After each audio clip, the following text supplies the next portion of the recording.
With the runner boy, you nigga, no question. You ain't run a motherfucker high stepping. Hey, you never had a big enough weapon. Motherfucker never learned your lesson. I'm a 88 pack nigga. I'm a 88 pack nigga. I mean, day walker, drink blood, fangs out, full moon, motherfucker change like a hoe. I'm just a nigga from the hood trying to stack a little cheddar for the money. Yeah, buddy. Yeah, buddy. Lightweight. Lightweight, baby. It's time to bleed this Sunday evening. November 10th, 2024. Drew Titan Bronx on deck. Shout out to the mighty LDBC. Like, share the video. Smash the like button. Smash the dislike button. Makes me know never mind. This is boxing how we see it. You're entitled to your opinion. Let's do this roll call. Vince in the building. Salute. My brother, Mark Nash TV. Go subscribe to my fam. Mark Nash TV. My brother in the building. Salute. Chi-Town's finest. What's good, Brody? Yes, sir, man. Catch the replay. Yeah, be careful, man. Go home, get some rest, doctor. Salute to you, good brother. Thank you for showing up. Woke. Mark Wonderlit. Anwar Willis, Shaquilla Fields, salute Queen, Rod Nail, Steve Elder Max. That's right. We're moving. Black Martial Arts Society, aka the Focus Bowl. Salute. Alb Jones, Shogun, Michael Ray, Detroit native. Salute. We ain't gonna waste no time because I won't be here all night. We're gonna talk about I just picked three. It was actually a really good night for boxing. But I picked three that I want to focus on this evening. We're going to focus on Bam Rodriguez, Boots Ennis, and Keyshawn Davis. There's a lot to cover. So with that being said, let's get started.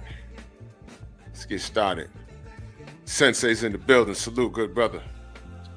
Yo, what's happening? It's good, man. That mic sounds awesome. I'm going to step my mic game up soon.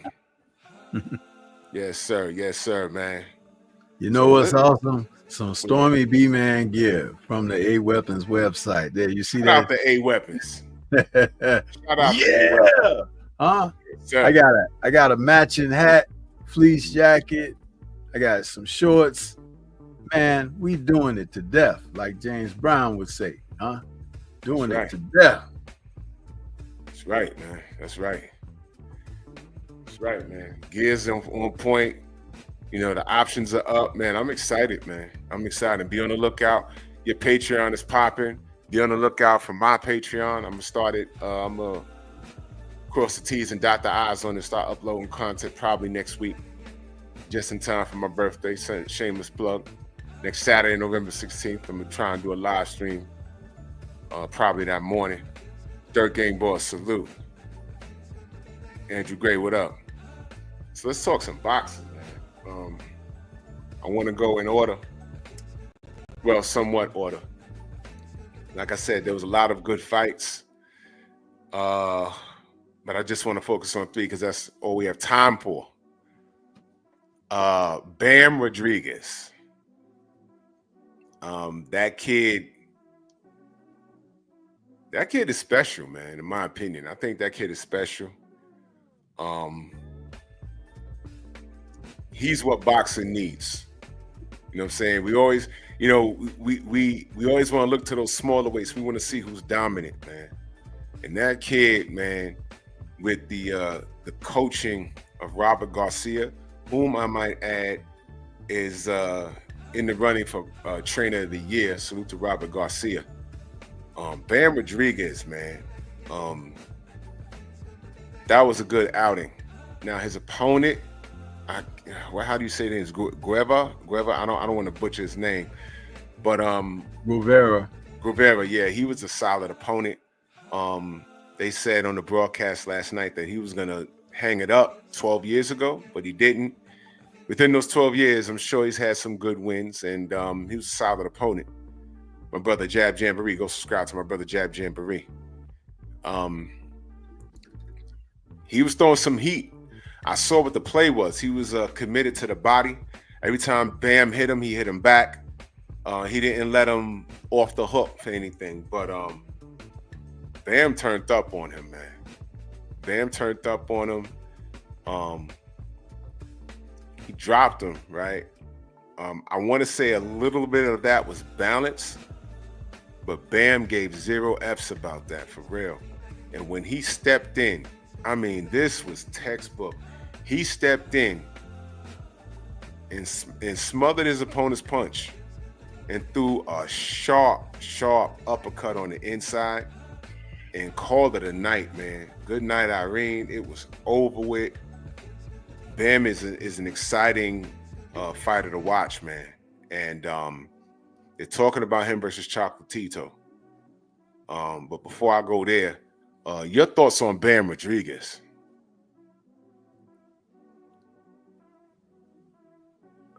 Fast, quickly becoming the best in the sport today. This young man is not only a student of the sport, you can tell by the way he goes about his work. Well coached, schooled, and tooled for what he brings to the ring. Yo, salute Claymore. Claymore Rain in the building. Go subscribe to Claymore Rain. Mr. Clay. Yeah, salute, he has a way of engaging in the fight, but he's one of the few fighters of today, might be the only one, that when he starts a fight out, he's testing you to see what your reaction is going to be, because he already knows. He's got a game plan. He's got it mapped out of what he wants to do, how he's going to go about attacking you and everything.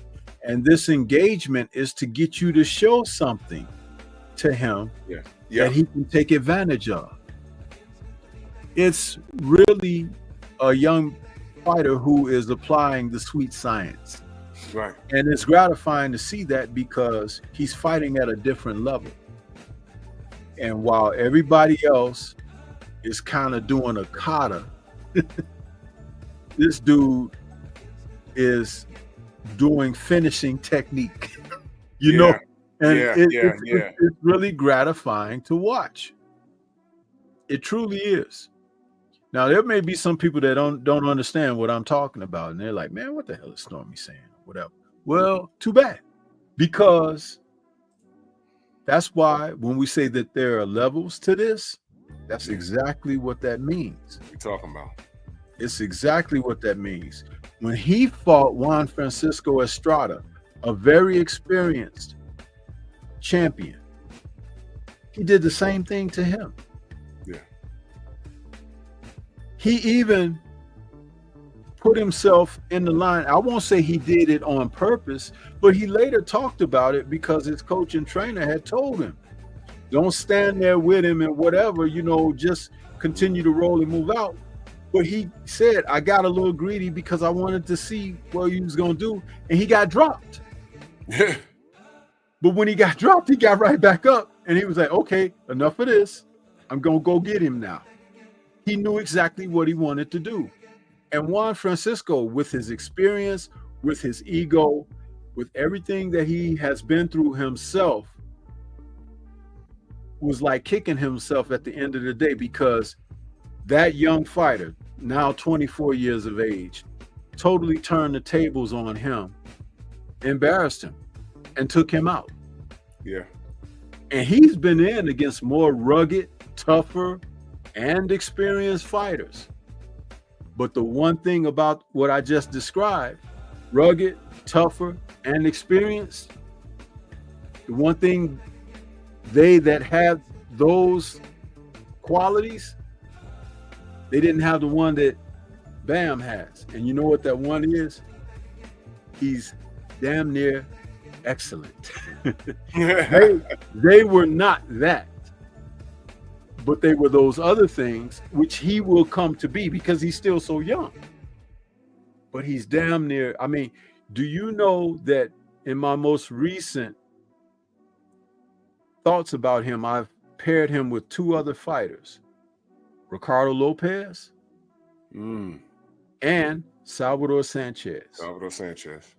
Salvador Sanchez was 22 years of age when he died in his car accident. 22, 23, something like that. Yeah. But had some very good quality fights. In fact, his last fight, I believe, was against Azuma Nelson. But we never got to see the best of him. Yeah. We saw him when he was simply great for what he was doing, but that's where it ended. I've often talked about the guys in the lower weights, how they get to a certain point when it becomes their twilight years. And for whatever reason, the lighter weight guys, when they get to 28, 29, that's coming out of their primes. Right. They hit 30 and 31, 32, they are beyond their primes. And I believe a great deal of that has to do with that youthfulness and cutting weight at such a small size. It begins to catch up with you quicker as you age because, you know, how many 40-year-old, 114-pound men have you seen in life? You know what I'm saying? Yeah, that's true. So it's different. Yeah. You know, and so again, when you put it all together in this way, you recognize like what I'm saying makes practical sense in it all. But damn, we got about another good 4 years out of him doing what he's doing, and he's, man, magnificent. I love it. I love watching that kid fight. That kid is fighting on a level, and that's why I'm saying, man, Robert Garcia, that's like the perfect brain with the fighter, it's the perfect brain with the athlete that can execute what he's instilling in him. And that's a perfect combination. That's what I'm saying, Robert. You know, when it comes time to vote, you know, Robert Garcia's up there. You know what I'm saying? Jab Jamboree, our brother Ak Reacher, he says Bam should move up to test himself. Well, that's you know, that's the general consensus what you do. But you know what though? I think he's good where he is right now. I gotta say something about that. And I'm not coming at Ak by no. Ak is my brother. I love him. But I want to point something out to you. To not buy into the consensus of what the modern boxing person wants to see. Because that's jaded vision. I am old enough to remember an era of 8 weight classes. 8. And what that means is that there were no real junior divisions. Okay? So that means that if you were a featherweight, 126 pounds, and you wanted to fight someone that was featherweight or bantamweight, you fight within that, or you'll fight the next division up, which is lightweight. That means that that guy might naturally have 10 pounds or more over you. You got guys right now that won't test themselves within the junior and regular weight classes that they participate in. So why should he, who is totally proficient at what he's doing, go where it's unnecessary at the present time, because there's still work to get done where he is presently. And he's seeking it out. he already has said the next person he wants is Chocolatito. Yeah. Because Chocolatito had also been the man there. Now he's taking out Juan Francisco. He's taking out Sung Ramvisai. Who slept Chocolatito badly. Both of them are arch enemy of Juan Francisco and Chocolatito. It's like these guys are amazing. And he is what he is doing is he's marking his territory. And anyone who wants to be a champion has to go through him. Yeah. Because he's the man. And once he's done that, what do you think he's going to do? Go up. The next step. However, don't rush the process. Right. Because this young man is checking all the boxes. You got some of your favorites out there right now who forgot their pen. Yeah. And because they forgot their pen, that's supposed to mean that they can't check the box. Huh? But guess what? Stormy B-Man keeps a pen right here handy. And I can always come back and write it down. Who should be next? Who I want to see next? And it has nothing to do with moving up, but moving forward. Full speed ahead, damn the torpedoes. Yeah.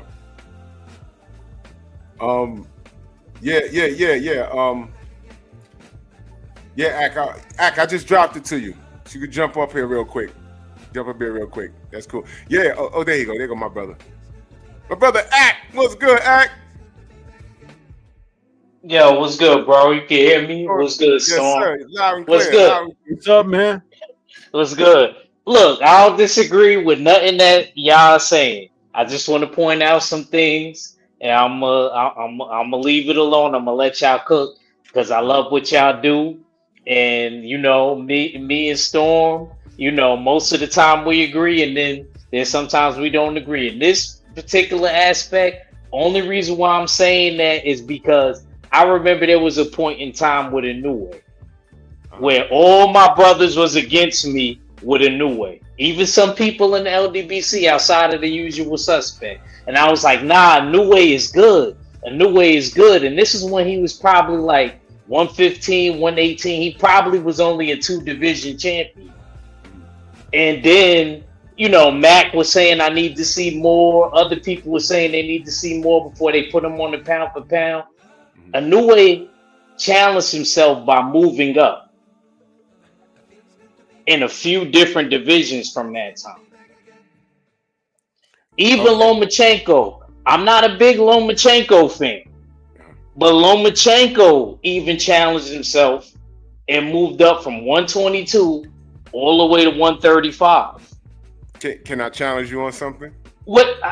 Just one more thing, Drew. Go ahead. They asked Bam in an interview if he would move up and fight Juntao, Nagatani, whatever his name. Yeah. And he said that he's willing to do that. I don't want to stop that. Why stop that process? There's nobody there. He's fighting a bunch of old men, and Stormy said that himself in his post-fight interview. Post-fight thoughts on the fights that he always does. And he does a great job, and he's always consistent. Salute to the sensei on that. He always does that, and he holds that down. That's why I've been thinking like that lately. Like a lot of the dudes that he's fighting down there is long in the tooth. Is not really making a good statement on his claim by him fighting a bunch of old dudes. I know. Hold on, Ak. You going on? You're a little long-winded there, but I gotta step in for a moment. No, seriously. What you're saying is very cavalier to throw away, because those men that he's beating have reigned. They have reigned, and you just heard me admit to them even being rivals amongst themselves because they're so good. Yeah, I agree. This young man has come up and whooped each and every one of them, and Chocolatito is the last. He is the Excalibur now. And what do you think is going to happen when they cross paths? He's going to beat him easily. Maybe. However, if he is successful, he's the man. Once you've done that, then what do you think is next? To move on, but not before. You see, I've mentioned this, and I say these things, but they keep going over everybody's head. You got guys today that won't even take care of business where they are. But Storm, could I just say real quick before I forget my point? It's already bad enough he moved up, beat somebody, then moved back down. So that's showing me that he can move up. He moved up and then he moved back down. He moved back down so his brother can continue to fight, but then his brother has retired. So now it's open season for him up there now to go back up. Forgot about that. And he just said in the post-fight interview that he's thinking about moving up after a fight or two anyway. Well, who do you think is the fighter two is going to be? Look, he said he'll fight Junta. He said he'll fight Junta. I think that's a good test for him. That's somebody his age. That's somebody that can punch. That's somebody that's certification of his legacy against Chocolatito. Right. He has work to do with Chocolatito right now. Let me add to this from a different perspective too. Everything that you're saying is I'm not against the fighter moving up if they're comfortable. Our brother Tom kind of local in the chat saying he met the dude. He's like very tiny. I know they look a certain size on TV, but he's very tiny. But he looked bigger than that dude last night, Kano. He looked way bigger than that dude. Well, look, the last man standing in that division that they're talking about is Chocolatito. After he beat, because I think he's going to beat Chocolatito. Let's see what's doing after that. Let's see what he says after that. I'm not saying to leave Chocolatito alone and just go up a division. He still has some work to do at his division. But with that being said, you mentioned I call him annoying in the way. You know why I call him annoying in the way? Some fighters have machines behind them. And a lot of times it's not in the best, it's in the best interest of them, lining their pockets. Do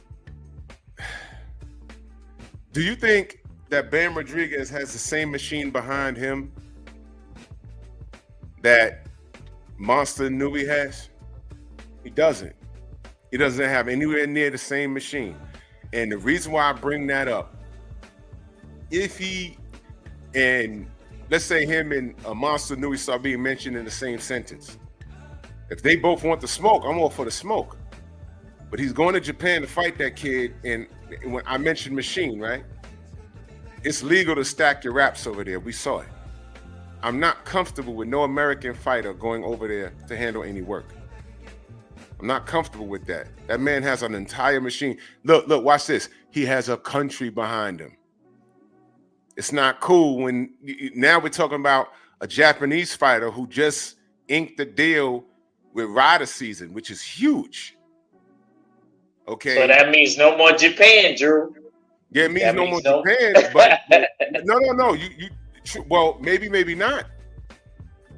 Maybe not. He might not fight him in Saudi. He might not fight him in Vegas. Monster Nui might be saying, "Yo, I inked this deal. I need 2 fights at least in my country. I need that at least." I don't know what the deal looks like. I'm just assuming at this point. And I'm not comfortable with Bam going to Japan to fight that guy. I'm not. I'm really not. I don't trust nothing over there. So Bam don't have the same machine. But to keep it as it pertains to what you brothers was talking about,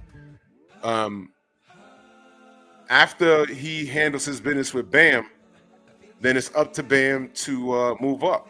Now that's the general idea. You clean out your division, you move up. But Kano's saying that this dude is super small, but this cat Junta, that's a hell of a fight, and that's next up if he takes care of this business. But there's no rush. They tried to get Marvin Hagler. Hey man, you're gonna go to one. There was no 168 back then. It was middleweight to light heavyweight. There was no in between. So it was like, yo, you going to 175? He says, no, I'm middleweight. He can make weight. He's gonna stay right there, and that's what he did. There's no need to go anywhere. He can go to the Hall of Fame just like that. Bam could stay right there for the next 3, 4, 5 years. You know what I mean? I wasn't even implying that he was going to do that. What I was saying directly, and I'll continue to say, is that he's checking off the list of the important fights to have where he is presently. Once he finishes that, he relishes the opportunity for new challenges. That is respectable. Totally. As I said, you got guys right now who won't look at the guy that's right next to him. Tank Davis, Teofimo Lopez, these guys who are thriving in the sport, facing opposition that nobody wants to see them fight, and totally dismissing the fights that people are craving for. Where they do that at? See, part of that problem is all of the sanctioning bodies too. They play games with the titles. Yeah. You see, because understand that every time that someone moves up, a belt becomes vacant, right? Then a promoter who has influence can take one of his fighters to fight for the vacant belt. I was just having this conversation with Thomas from the Bronx earlier today. Influential, promoter like an Ed Hearn can take his favorite fighter presently, Conor Benn, and fight for a title that's been vacated, like by Boots Ennis when he moves up to 154. You see how that works? But you would have rather see Boots beat up Conor Benn, wouldn't you? But these are the games that they play in the sport of boxing, and you're too busy looking too far ahead, and you can't see what's right in front of your nose. But isn't that how magic is performed? That's right. Yeah, that's right. Yo, sidebar. I like that logo, bro. Oh yeah, appreciate it. That logo's tight. I like that. Appreciate it. Yeah, like I said, I don't not, like I said, I feel what Stormy say, certain aspects, but I gotta stand on my square with he's fighting a lot of old dudes. I'm not mad at him. Do what you do. Make it work for you. But they were saying that a lot about a lot of other boxers when they was on their stride. I'm not saying we were. They were saying a lot of dudes. When did you determine that they were old? Huh? I mean, I feel. I mean, me. You said. I mean, say it clearly again. Me personally, I feel like you just said about them being older in the smaller weight divisions, like the 115s, 112, 115. I think it's 115 where he's at. You know what I mean? They're like mid 30s, 30 plus almost. What's his name? Rumbasai. I remember when they was doing their things in like 2018. You see when they was beating the older dudes. You see what they was beating said though? You see what he said? Let's see. What he said? He said he ran over Sonny. He isn't old. That's the only, and that's exactly what I said today earlier on 503's channel. I said the only one that wasn't old was Sonny. Sonny was the only one that wasn't old, and I agree with that. Sonny Edwards was the only one that wasn't old. So when you say old, you mean as in these guys are like, did they retire? Did he retire them? Nah, not retired them, not like that, but they just a little long in the tooth. But long in the tooth, they were still at the top of their game before Bam caught up to them. You know what I mean? I feel like personally, Rumbasai, I haven't really seen him at the top of the game really since like them 2020s, like the early 2020s.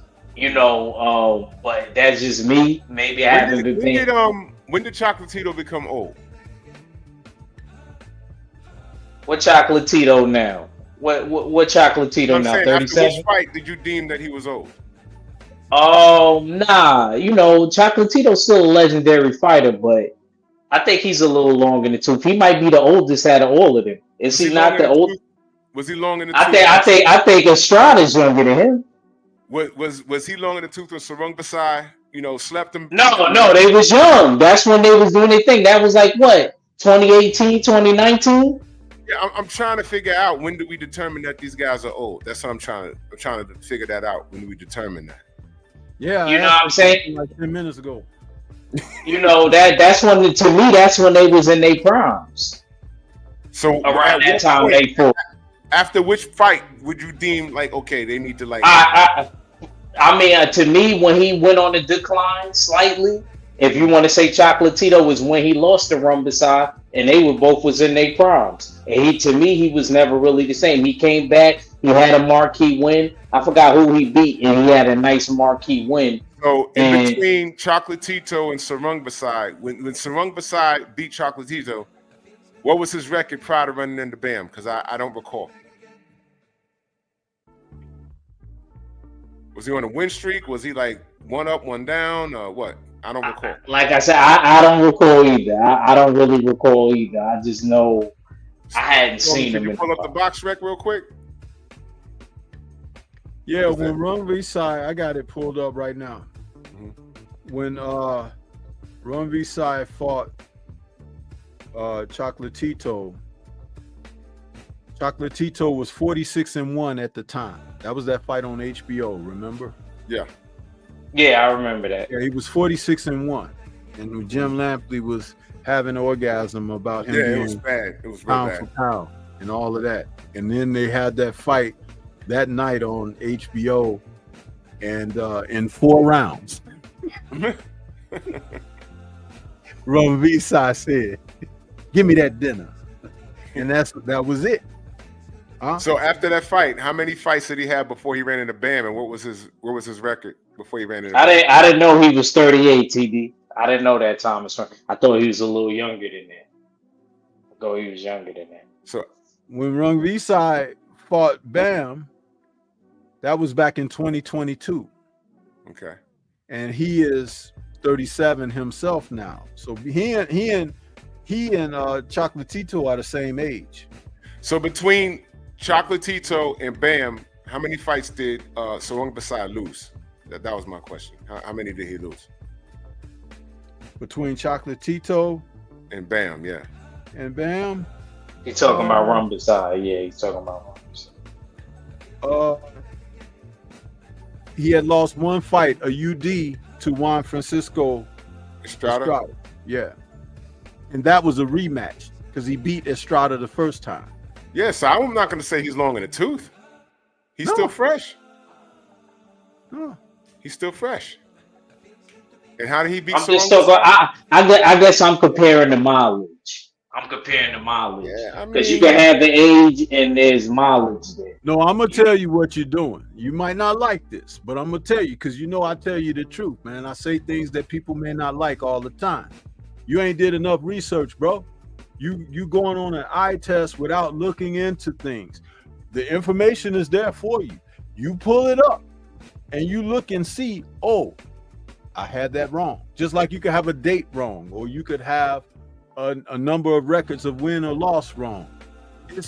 It's human to err, but it's insanity not to research and look it up for yourself, because that can give you the confidence of knowing what you're talking about and to have something solid to stand on, or as our brother BFTB likes to say, have the damn receipts, man.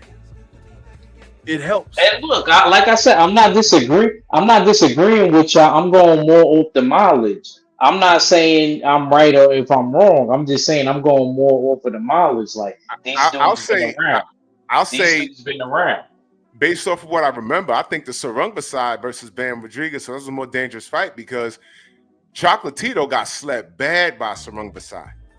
And I remember he had 2 losses on his record, or 3 or whatever on his record already when he fought Chocolatito, which is why Jim Lampley was kind of being dismissive of the guy because he had a couple of losses on his record. Dude, It ain't nothing wrong with having a loss. We suffer setbacks in life. I'm not trying to say that, Storm. I don't want you to think I'm saying that. I'm just saying. I'm not speaking directly with you right now. Oh, okay. I'm just saying like they've been around. That's all I'm saying. Is just a model. I was speaking of Jim Lampley being dismissive of Soren Visai when he knocked out Chocolatito. I was like, he looked at the man's record and was thinking, oh, Chocolatito is gonna get him. And he got knocked out in 4 rounds. And most of us who were watching that fight on HBO, because we didn't have, even back then, we didn't have the access that we have the luxury of enjoying today, presently. Yeah. We didn't know Soren Visai. But when we saw what he did to Chocolatito, we knew he was better than what HBO had touted him as. And next thing you know, he's at the top of the division for the next couple of years. Kicking butt. I think that I think the Sarung Visai fight was more dangerous for Bam than the Chocolatito fight right now, because of how those fights ended between. You know, that's not really a triangle theory. What I'm saying is, I think Sarung Visai, when he fought Bam, he was a fresher fighter. Right now, I don't think Chocolatito can compete with Bam in the long run. I don't even think that fight goes 12. I really don't. That's all I was saying, Drew. That's all I was saying, Storm and Drew. That's all I was saying. I just, I don't think I'm wrong for asking him to test himself and knowing. And look, I don't disagree with what the sensei said as far as just clearing up that you the man at that division. But at the same time, it's like I still feel like, okay, you know what I mean? They did the same thing to other fighters, and other fighters moved up. Do you know where the heated challenge for Chocolatito comes from? In Chocolatito's last couple of camps in preparation for his fights, he sparred with Bam. Yeah. Yes. There has been like some bantering back and forth, like, man, we should fight for some money, and which is another stroke of respect for men in boxing competing with one another, because Chocolatito is not running from that opportunity. He's not. He's talking about he's interested. The fact that Bam is like, yeah, I respect him a lot, but I want to beat him. So, this is what I'm talking about. But mind you, the reason that we're even having a conversation like this, and let's not forget this, it's because of the guys who are not doing what they're supposed to be doing. Yeah. Because if people were doing what they were supposed to be doing, that's what we would be focused on. I keep trying to say it in 1,000 different ways, but it still comes back. What is Tank doing right now? What is T.O. doing right now? We're gonna get to that. We're gonna get to that. I'm not. It's hypothetical. I'm saying, what are they doing? You got guys out here like Devin, and even Bud in his advance. He wants to fight the best or whatever, but they're freezing him off, blocking him off, aging him and stuff. And with Devin, they put roadblocks up. They try to take titles away, and foolishness. And all these guys want to do is try to prove that they're the best. Mm-hmm. But they'll carve out pathways and avenues for certain selected fighters. AJ, Lomachenko, and Canelo. I'm sick of it. Mm-hmm. Because those men hold up so many other fighters' careers. And when you talk about someone who's smaller than a heavyweight like Canelo, he's messing up several different weight divisions. Do you know that man has screwed up light heavyweight, super middleweight, and junior middleweight? Yeah. And y'all not mad about it. I am. Nah. Red won't even let us talk about it on him on the beltway. So we haven't even been talking Canelo. Because you have platforms, you have a voice, and when you turn the heat up, they do listen. But if you're not gonna do that, they'll dismiss you. We talk about this all the time. Yeah. You and I, we are definitely holding that end down. But that's why people be hating on us. Because we be saying, what's supposed to be said. I don't like those guys any more than anyone else, but it's not because I hate them. I know what they're doing to the sport. Yeah. You got two guys in Canelo and Tank Davis where the Turk tried to meet with them to offer them a deal to participate in the Riyadh season events so they can be a part of big cards where the best are fighting the best. They both turned them down. They sure did. That means that they don't want to fight the best. But how many robberies, and I'm talking about bank robberies with a damn ski mask on, has Canelo committed in the sport of boxing over these past 5 years? Bunch. And ain't nobody mad? Look, they don't talk about seat sales or nothing with him. Where the guys can't get fights and dates and stuff like that. Who do you think is to blame for that? Al Heyman? No, Canelo. He stole money twice. They let him back in the back door. Hey, the vault is over there, Canelo. And he went and loaded up the brinks. That's who y'all should be mad at. How many times it gotta be said? Isn't that the same thing that we talked about when we said if your girl is cheating, huh? But the dude only put the tip in, right? Just the tip. Huh? But you, no, man, she wouldn't do that. She was just. Sensei, you supposed to be a monk. Come on, Sensei.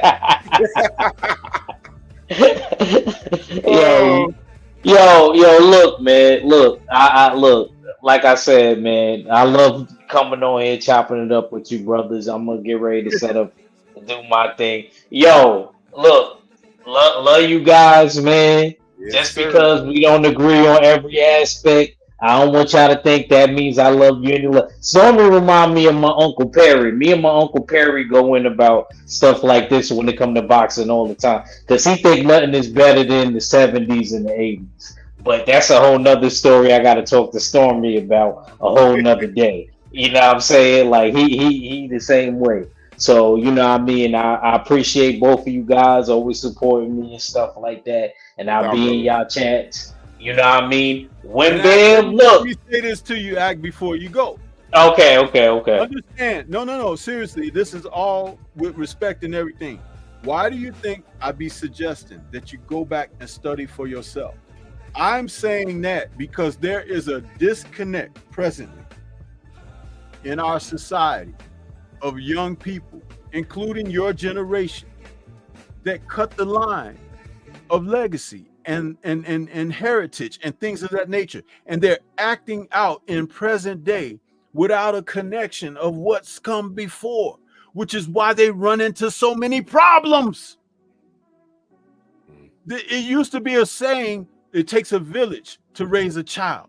Now a child is born thinking that the world started when they arrived on the scene. What the hell is that? Man who makes himself, you know what I'm saying? So when I'm suggesting, because I don't know everything, but I'm suggesting, check it out for yourself. You might find some revelations that be like, whoa, dang, I had no idea. Now it's giving me a different perspective to not only think from, but to make my next move and attack from or whatever. That is what it's all about, bro. And the worst part of it is, I would be a horrible person if I didn't make the suggestion to you. Hey, look, man, that you real OG. That's how I know. You know, you and Drew were solid. You know, even why me and Drew used to do certain topics on his channel on Fridays. He used to be like, yo, Act, you're gonna have to do some homework. You're gonna have to do some homework, young Act. I know you don't know about this. And yo, let me tell you, I had my notepad. I damn near ran out of notebook paper because of Drew doing that show. You know what I'm saying? I ran out of notebooks. One in front of me at all times. My notepad is You know what I'm saying?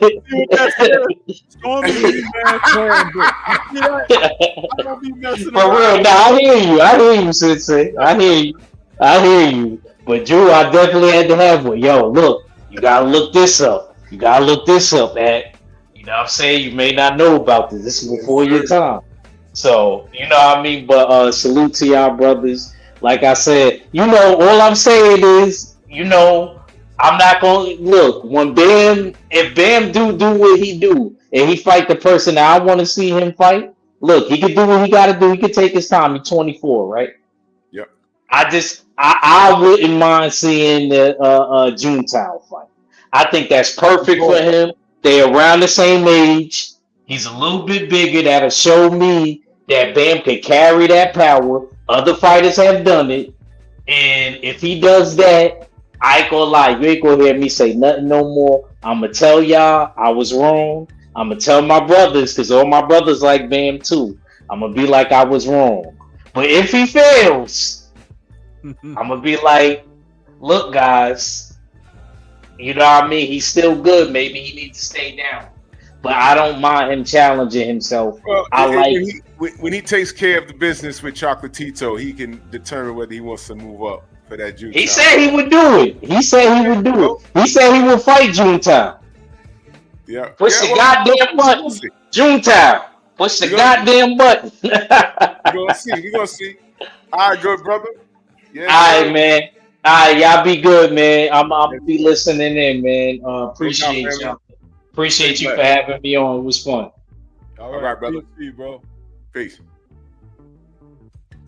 Go subscribe to the Jab Jamboree. Don't dig any doubt, man. So yeah, that's Bam Rodriguez, y'all, and I'm excited for that for his career, and I can't wait to see what's next. So let's go to Boots. Wow. Boots. Let me give you my take on it. I guess we could work backwards. At the end of the fight, he clearly won. He did. Boots seemed, the term I'm looking for is he seemed a little embarrassed in a win. And I'm going to say he has nothing to be embarrassed about because he won. I think that's his mind messing with him because he didn't get the outcome that he wanted. Now, I'm not going to tear down his performance. It was exciting. I will say this, there were some things that I didn't understand. The main thing I didn't understand was the work, the advice from his corner. And I mentioned this to Stormy last night. I said, yo, you know what we never talk about? We never, ever talk about, we always talk about, okay, the athletes, they may freeze under the big lights. Some athletes are just cut from a cloth where that don't bother them. But I do think that there's a portion in which their corner may freeze under those damn lights. And I'm not sure what was going on, but for like 6 rounds, about 7 rounds, Boozy was just telling his son, just go in there and get him out of there. There was no plan, there was no technique, there was no watch when he steps to the left. Because listen, man, Karen had great feet. And we knew that from the first fight. But I was like, I'm waiting, I'm listening, like, what is he saying? Just go in there and get him out of there? You know, I brought up, the moment may have been too big for him. He may have been nervous, like, man, we in Philly, we can't lose like this. Because Karen was not fighting. He thought it was going to be round 13 of the last fight, if you get what I'm saying. And Karen had other plans. He came to fight, man. And he was trying to knock Boots' head off. And I'm going to tell you something. If Karen had a little more pop, Boots was there to hit the deck because he was getting hit. Now, I don't agree with the style of fight. It may have been exciting to watch. I'll give you a good example. Gaddy Ward 1 was an exciting fight. That wasn't even a boxing match. That was a goddamn fight. Gaddy Ward 2 wasn't as good. You know why? because Gaddy ran out and got Buddy McGurk, and Buddy McGurk sat him down and said, you ain't doing that while I'm training you. Here's what you're going to do. You're going to move those feet. You're going to work that jab. You're going to counterpunch this dude. And it looked like two totally different fights because Arturo Gatti boxed. Boots Ennis was the bigger guy, longer reach. There was no reason for him to be in the pocket like that. Now, it made for an exciting fight to watch. So I'm not going to say that he had a horrible performance. But I did give him a C based off of me being annoyed with the bad advice from the corner. And I'm giving him a C because I can't determine whether if he was trying to get the knockout or whether he was just so caught up in fighting one way that he couldn't think outside the box and say, yo, you know what, before something bad happens, let me just box this guy. Because it's clear he's not going anywhere, although he made him take a strategic knee. And he hit him with the uppercut, but that wasn't it. What set up that uppercut was the body shot. So he took a knee, which was smart. But I gave him a C off of his performance because he did not need to be there fighting how he fought. It was stupid. And what I did learn was it's a possibility that under pressure, he can't think outside the box. And that's probably what that embarrassment was at the end. Because you did all that work and didn't get the knockout. Karen turned out to be a tough man. And it turned out that I think it was two things going on. Boots has a really good chin, and Cameron can't crack like that. But every time that left hand landed, I said, damn, Bud does that twice, this fight's over. Errol does that 2 times, this fight's over. There are bigger punches. And then you talking about going to 54, fighting like that, I'll have none of it. Don't do that. He has to show me, first of all, I didn't hear about him struggling to make 147. There's no reason for him to leave 147. Now, I know it's going to be hard for him to collect all the belts in 147 because of politics and nonsense. But Boots, I don't want him to making the mistake of trying to just grab a big name fight and then having a tough fight, or like tough fight and winning, or tough fight even worse, losing. Because he's going to damage his own legacy by doing that. Don't chase these guys, right? Don't follow their path. Set your own path and create a new trail. If it takes you 24 months to clean up 147, then that's what you do. Then by the time you're ready to go to 154, all of that mess up there will be cleared up. They're talking about him going 154 and possibly facing Madrimov. Pause. Don't do that. Don't do that. There's no need to rush. Set your own trail. Set your own trail. Errol's not at 147. Bud's not there. Don't go looking for that. Don't go looking for that. Clean up what you got going on, because right now, there's a lot of people saying, yeah, I saw it in everyone's post-fight. Oh, Boots don't want none of this from some. I saw all the names. As soon as he had that performance, I saw all the names. He don't want none of this guy. He don't want to. Yo, listen, Boots will be fine if he don't fight like that, because he's a better fighter than that. We all seen it. Every time he got in the pocket and mixed it up, he got hit coming out. And all I kept saying is, Bud hits him like that with a left, he's going down, man. If Karen had a little more power, he'd have knocked him down. Nobody likes how he was getting hit. And Bud hit him up on Twitter. I saw the screenshots on Instagram. You know, he basically said, yo, you know, you have nights like that. Bud, of all people, understands, because they was ready to throw Bud out. Throw the baby out the bathwater after the Madrimov fight. It was a little tougher than we thought. But he won. Boots, similar circumstances. It was a little tougher than he thought. They thought they were in a train to chase him around all night again. No, he stood in the pocket and was catching him. And it's like, oh, it's a different guy. Yeah. This is Mike Tyson's punch out. The first time you fight Don Flamenco, you beat him one way. When you rematch him, the computer makes him fight a different way. You're like, oh shit, it's different now. That was last night. But that's okay. But he needs to remain at 147 and clean it up. And you can talk your trash about 154. You know, they're talking about Virgil Ortiz. Get the smoke then. They want to talk about him so bad, but didn't Victor got? Did they call the fight? Did they call the drop when he got dropped? I forgot. I think they didn't rule it a knockdown, but nobody's clean it up. I already saw people. Oh, Boots don't want it with Stanionis. Why not? You want all the smoke? Get the smoke. Just tighten up what we saw last night. C performance. I gave him a C because I know he's better than that. And I didn't like the corner work. I don't know what the hell was going on there. But, you know, I'll land the plane right there. Stormy, your thoughts on Boots? I made a joke earlier today. You know, I fancy my own jokes, but I said, with a nickname like Boots, ain't he supposed to have him deep in somebody's arse? True story. You know? But I'm going to say this. A couple of things went down with this fight taking place, which also goes to support my notion of rematches in boxing are not a bad thing at all. Mm-hmm. Because you don't necessarily get the same fight twice. You can on occasion, but most often not.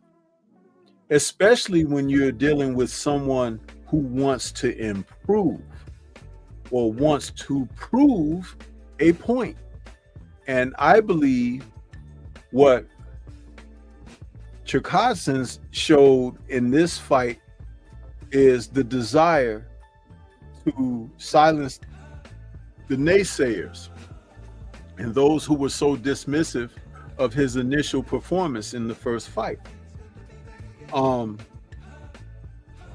To a certain degree, the Ennis camp bought into that as well, because they brought no plan B, C, D, so forth and so on. They came into this fight thinking that their talent and their position in the sport, being the IBF champion and the A side, let's not forget that, because nowadays that means something to certain individuals. It certified them a certain type of respect. But what they forgot along the way was to respect the opponent. Karen came in to make a fight of it this go round. And Boots was forced into performing in a way that he may not necessarily had trained to do. Right. But he had no recourse. Otherwise, he was going to be made to look really, really bad. But because he wasn't trained and prepared, like he dishonestly said, we're prepared for everything. That's what he said. He did say that. You can run the tape back. He said before the fight, when they interviewed him, final presser, I think, or it was either at the weigh-in or the final presser, he said, well, we're prepared for everything with this guy. Mm-hmm. Okay. So it showed and proved that he wasn't. But even still, the lack of ability to make adjustments when it was necessary to keep himself in the best graces, to look good boxing, keeping this guy out of his league by showing the talent that he has. Now, one or two things could have happened there. Either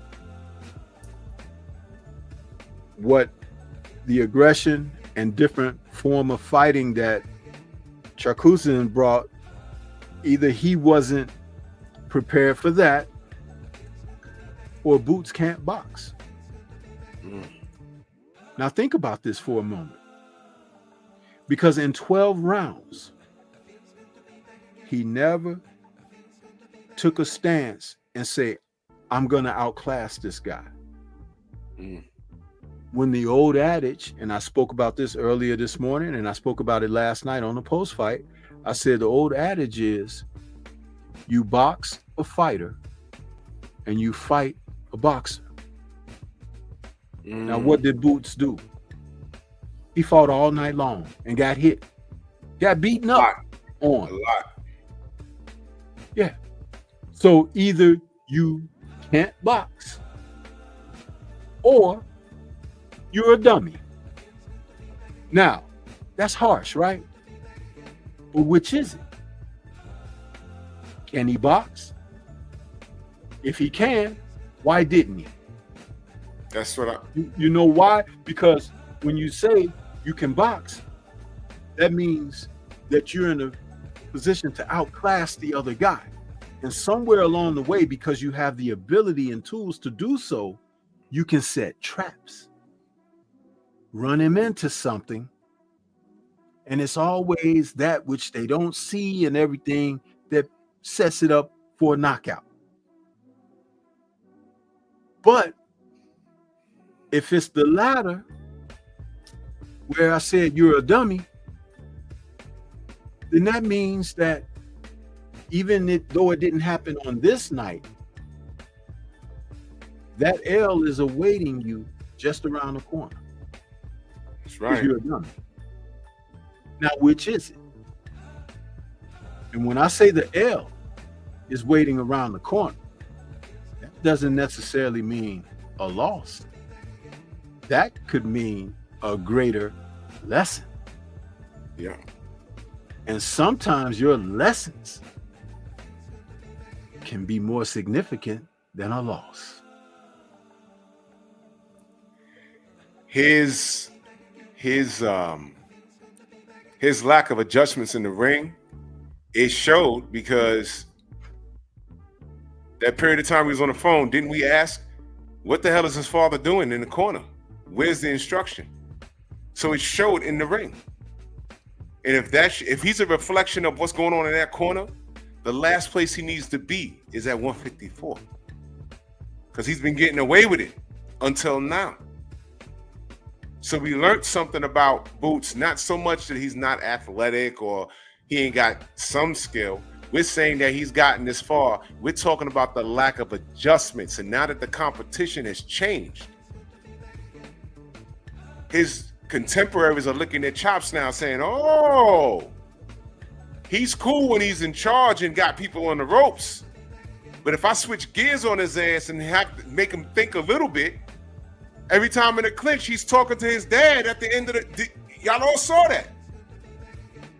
And then he's talking to his dad. You see him saying yes. And then when they fight out the clinch, he getting clipped. It was disgusting. And I'm like, man, bigger punches take his head off, man. He could have a good chin, but eventually that runs out.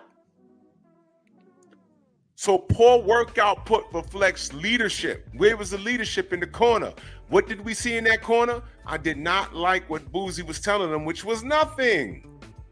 Go in there and put him out. Well been saying roll the dice. Roll the dice. Go in there and put him out. Kick him. You know what I'm saying? I'm like, I was looking for instruction. I unmute the TV so I can hear the instruction. Karen's corner was talking in their language. Every time they went to Boots, it's like, and like I said, this is something that's never spoken about. It could be that these trainers, the moment's too big for them.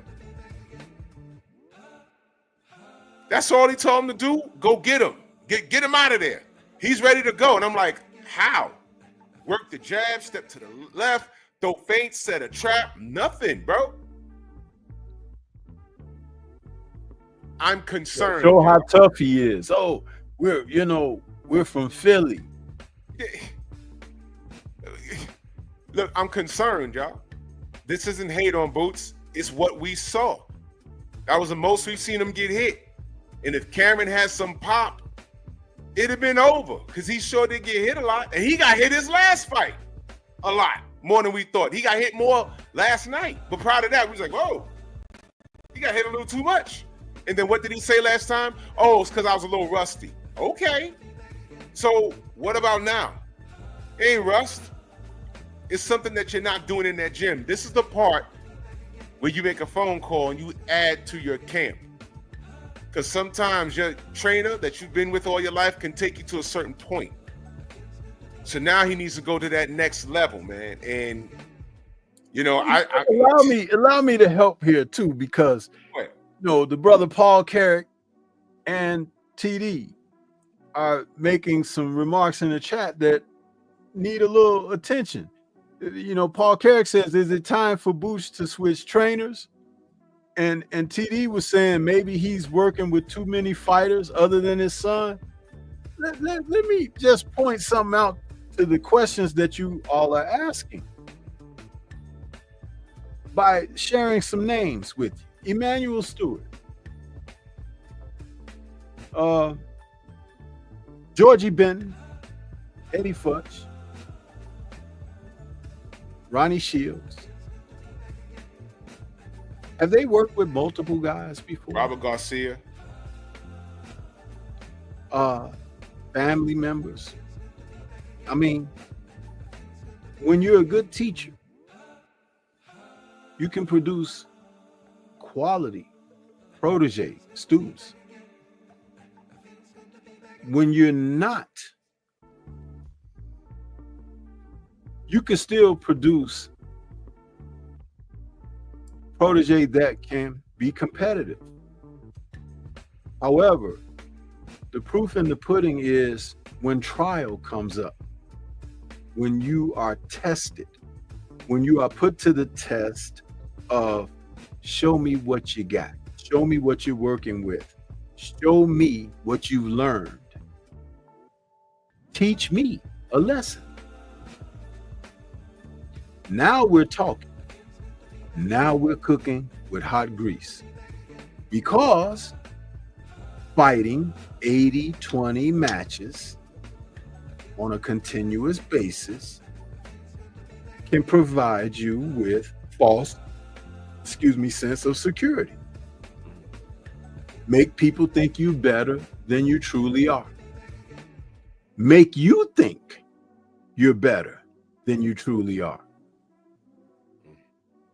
I've talked about this in the past. I said the old time trainers used to like for their guys to lose a fight or two before even challenging for a world championship.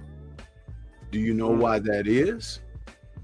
It's because when you get to a point where you've suffered a setback, you get the opportunity to correct mistakes that led to said setback, and then you go forward anew with a different position and outlook, and you're more readily prepared to enact adjusting and whatever when you meet opposition in the future. By the time you get to a title shot, you understand what it would mean if you were to attain this glory. And then after becoming a titleist, you will understand what it means to retain that because of the sweat equity that you had to put in of self to attain. You're going to take care of it. You're going to look out for it, and you're going to work hard for retention. But if it comes so easy, then what's the value in it?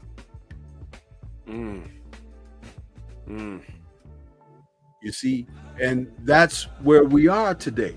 So many titles.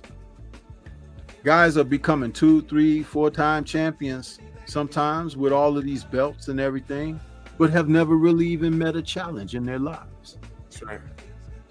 In their careers, rather. So it's like, you have to understand. And how many times do you hear me say, you got to know what you're looking at in the sport of boxing?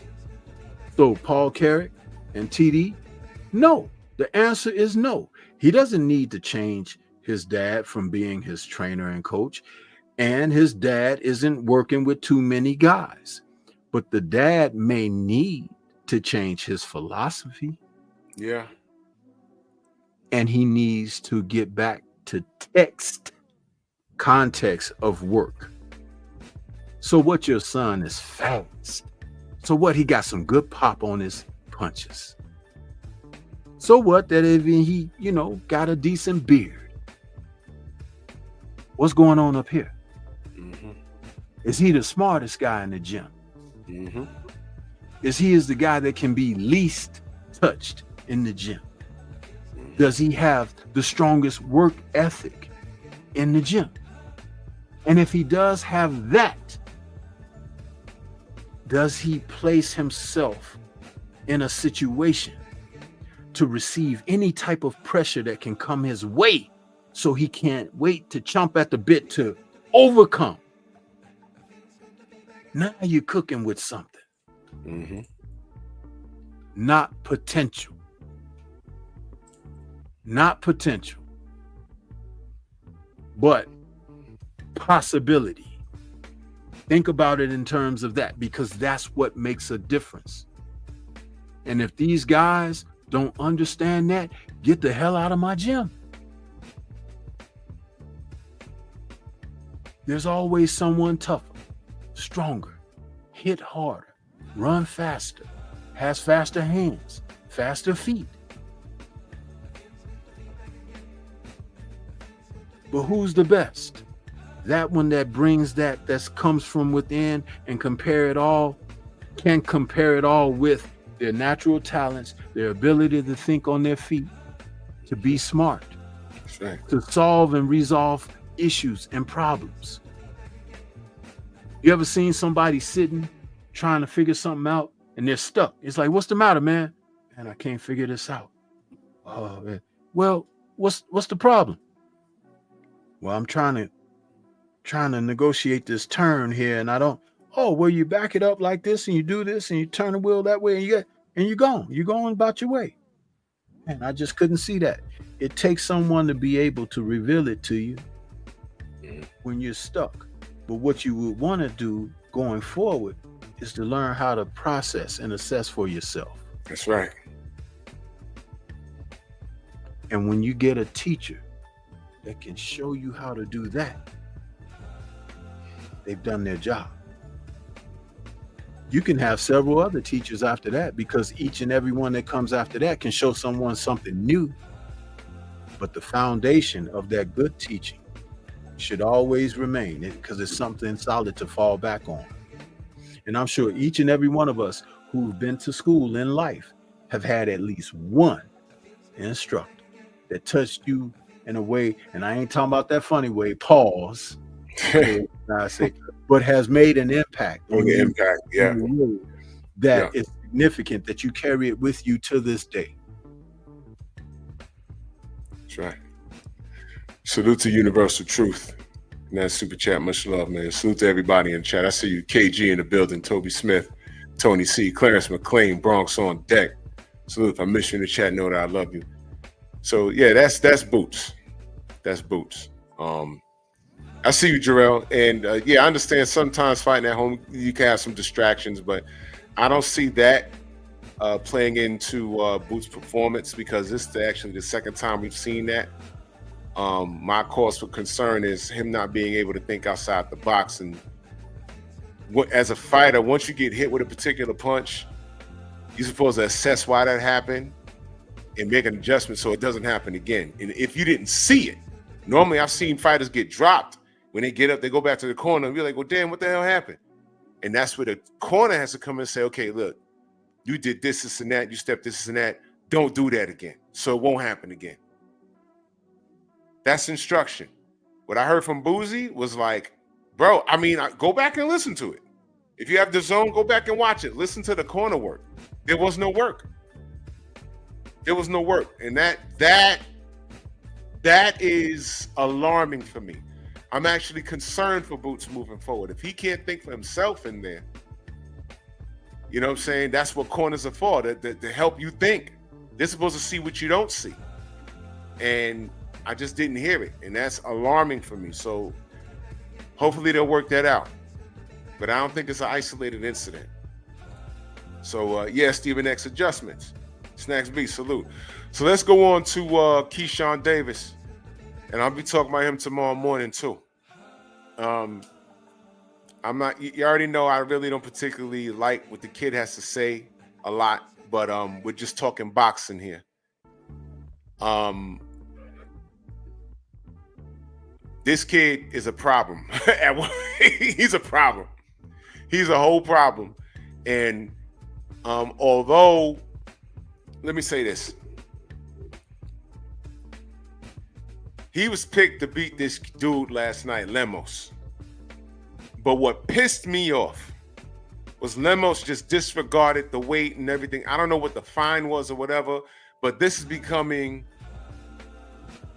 a horrible trend, and I don't like it. These dudes saying F the weight that we signed up for. Lemos looked to sacrifice a purse and just everything. He just wanted to win. And again, Keyshawn was at home in Virginia. He came out with the marching band, and I'm watching it like, I don't like these home fights. Those be the toughest ones to win. I don't like it. And I didn't like Lemos just disregarding everything. You know, he said that they almost canceled the fight. And I know that they had a stand-in ready. They always have a stand-in guy ready. And Lemos, let me tell you why I think I really wouldn't have cared. And the audience wouldn't care if they say, oh, we're not fighting Lemos. Guess what? Ain't nobody in America, in Virginia in particular, was checking for Lemos. You know what they were there for? They were there to see Keyshawn. And they didn't care who he knocked out as long as he got a knockout. You understand what I'm saying? And there's a reason why I'm saying this. Because there's another Davis that has a fan base that's like that. They don't care who he knocks out as long as he's winning. The difference is, I heard that he did 1-point-something mil at the door. Uh-oh. Guess what else I heard? Well, guess what else we know? This dude said F the weight. He came in like 6 pounds over, and on fight night, I heard he was 155. Now, I don't know what Keyshawn was. Nobody was 135, but this dude was 20 pounds literally over the limit on fight night, and Keyshawn made fast work of him. And I didn't realize how much bigger that Keyshawn was of this dude. He says, man, I'm not going to come in on weight. I need some kind of advantage. This dude's bigger. He got bigger reach. And he still got his ass kicked. Now, I gave him credit because I say, okay, he's an Argentine fighter. Usually those guys are tough. They are. But Keyshawn was just tougher. Now, these things I just pointed out, this plays into what I'm talking about tomorrow morning, but we could talk about it some tonight. Lemos came in at 155. He said, screw the weight. Keyshawn said, all right, screw it. Keyshawn put him away in 2 rounds. All right? And he did it in magnificent fashion. Now, according by boxing terms, Lemos was a bum. I get it. But what do you do with bums? What Keyshawn did. You get him out of there in a couple of rounds. Tomorrow's show is Highlander. There can only be one Davis. Did Tank turn off his Twitter for 2 days? Whoa!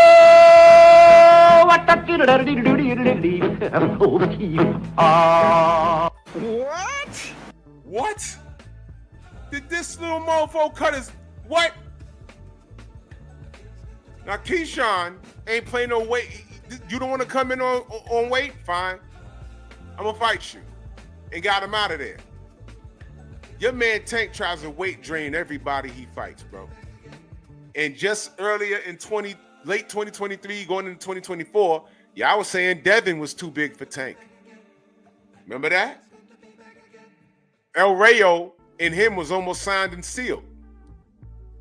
But El Rayo's team was like, we're champion 140, we're not coming to 135. Keyshawn just went in there and got the job done. So his moves outside the ring and what he says, I ain't messing with Keyshawn. But I'm watching the work output.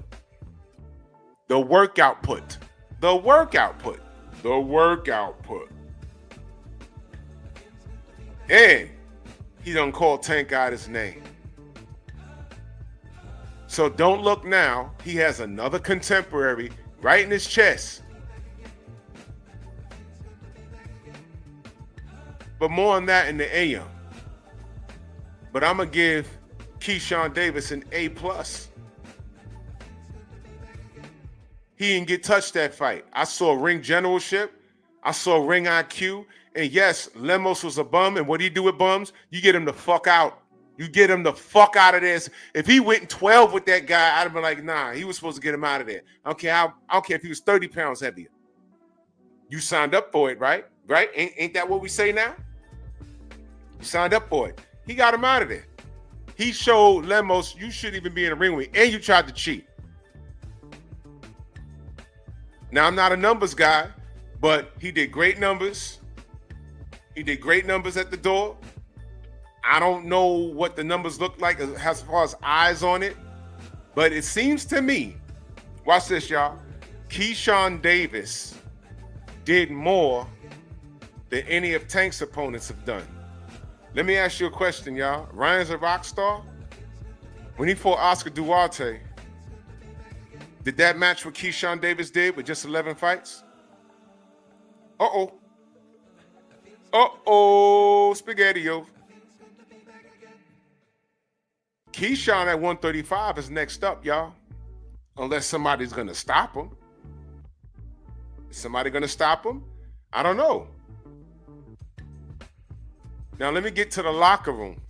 I saw Keyshawn celebrating with his brothers. They all won. Salute to them. And I saw some little motherfucker with a hood on. He didn't even take the hood off, bro. I saw Bud congratulating Keyshawn, telling him a great job. And there was some little nigga with a gray hood sitting there. Talk about, oh, why everyone's so happy. Yo, Shakur, you want to take this picture? Oh, okay. And he put up a fake smile like, I saw this video, man. Listen, man. Shakur was so jealous of Keyshawn, bro. Shakur was so jealous because you know what? That's his contemporary. And let me explain something to you. Ain't no friends in boxing. If we in the same weight class, and you know for a fact we could cake off, if you're my mans, we fighting. This is just the business. I don't want to hear, oh man, they friends ain't gonna fight. If you on that tip, you a sucker. Let me pull up the video for you. Cause he looks straight, like, aggravated. Where's that? I don't remember who sent it to me. But it was funny as hell. Keyshawn was like, yo, he didn't even want to, he was sitting, Shakur was sitting there with his hood up. I was like, yo, what's wrong with this kid? I'll tell you what's wrong with him. He was annoyed. Oh, here it is. Here it is. Look at this, y'all.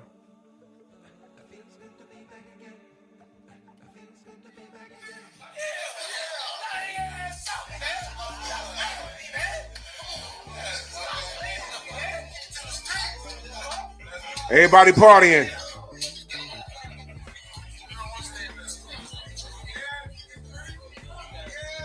Look at Shakur. He didn't even take his hood down.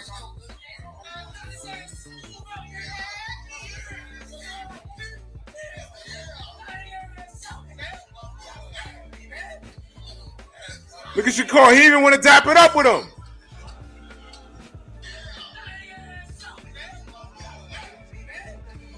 He didn't even want to dap it. Shakur sitting down.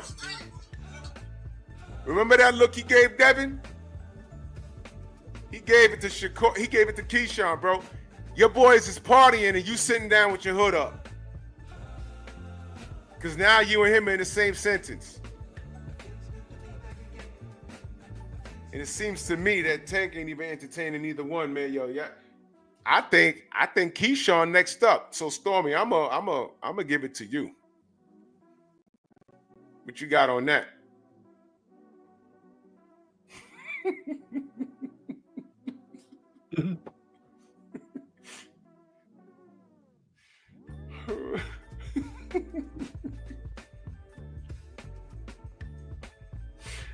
Oh.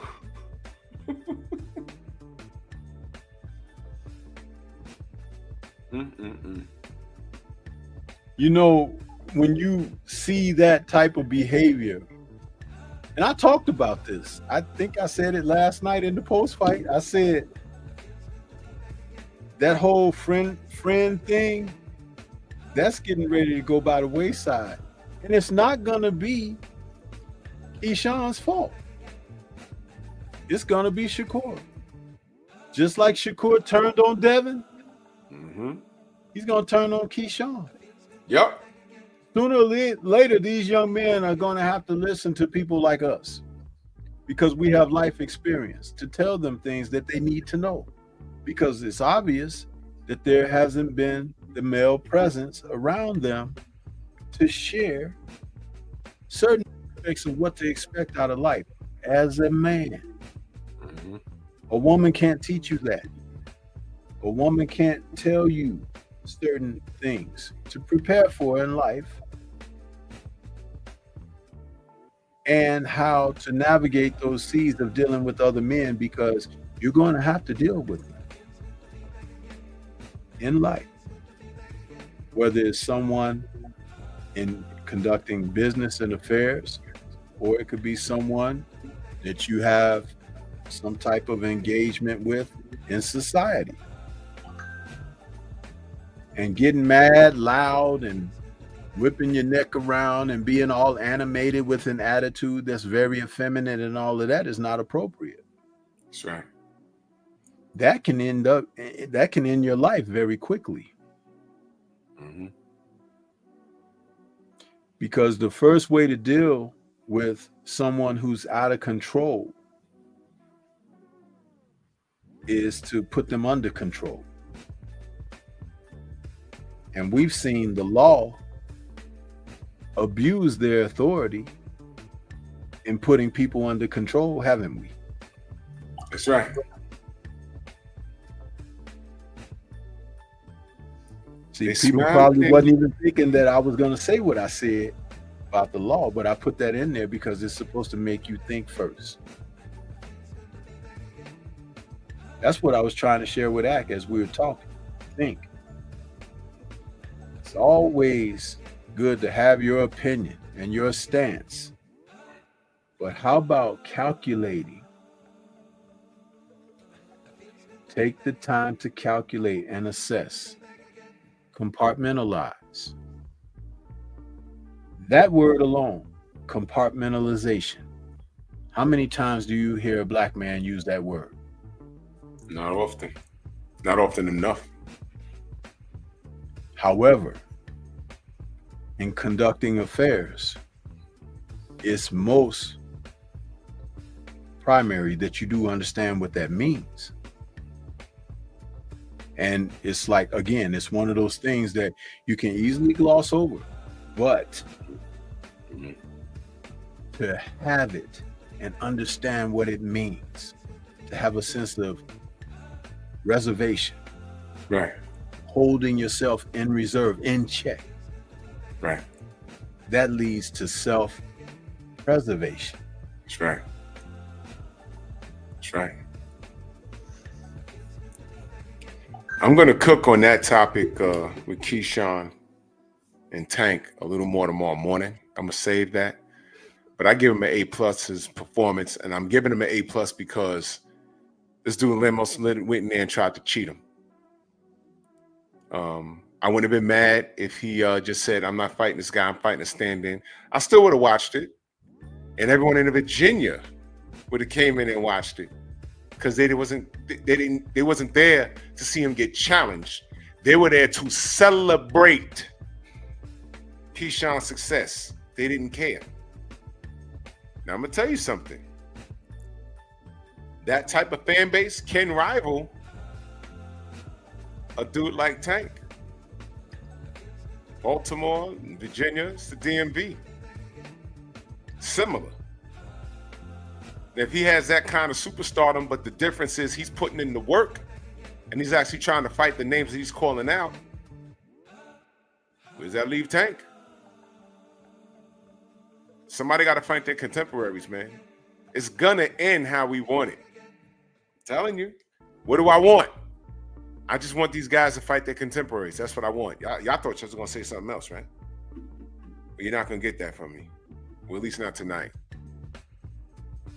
So salute to the Davis brothers.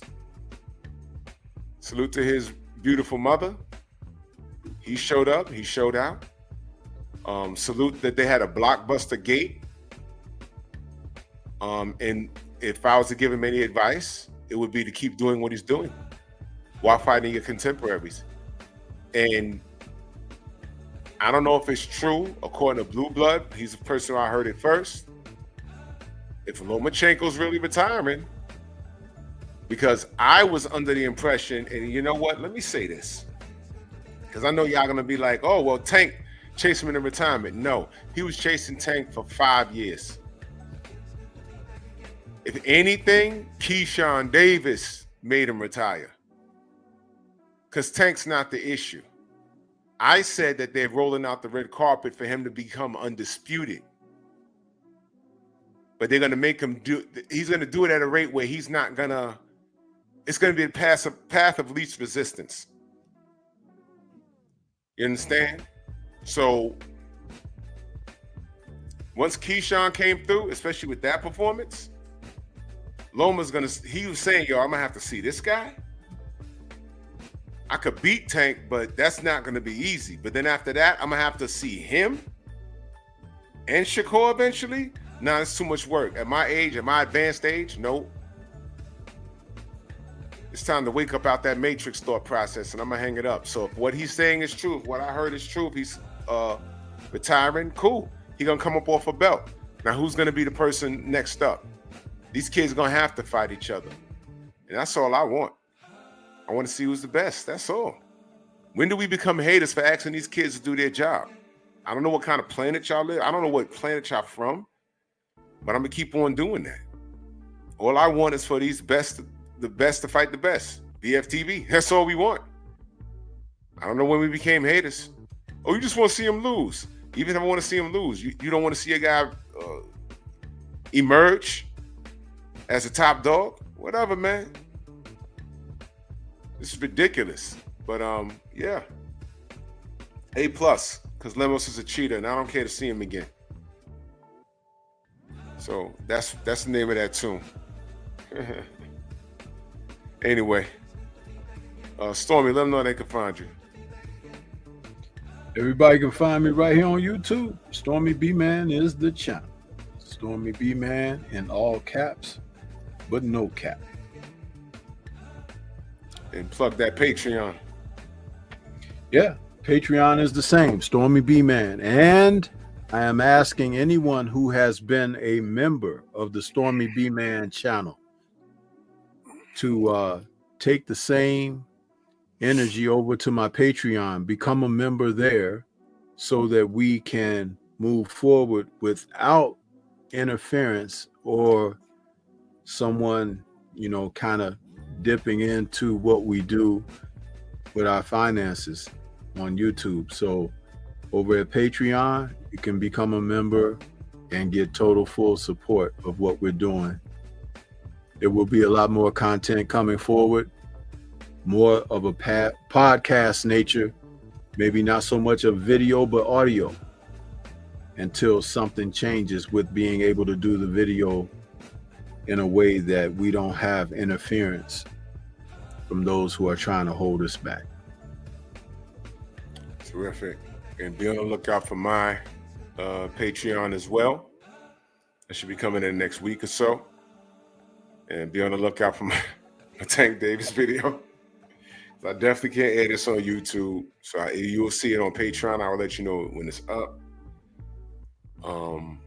Yeah, and I'll put up that information as soon as possible. And to my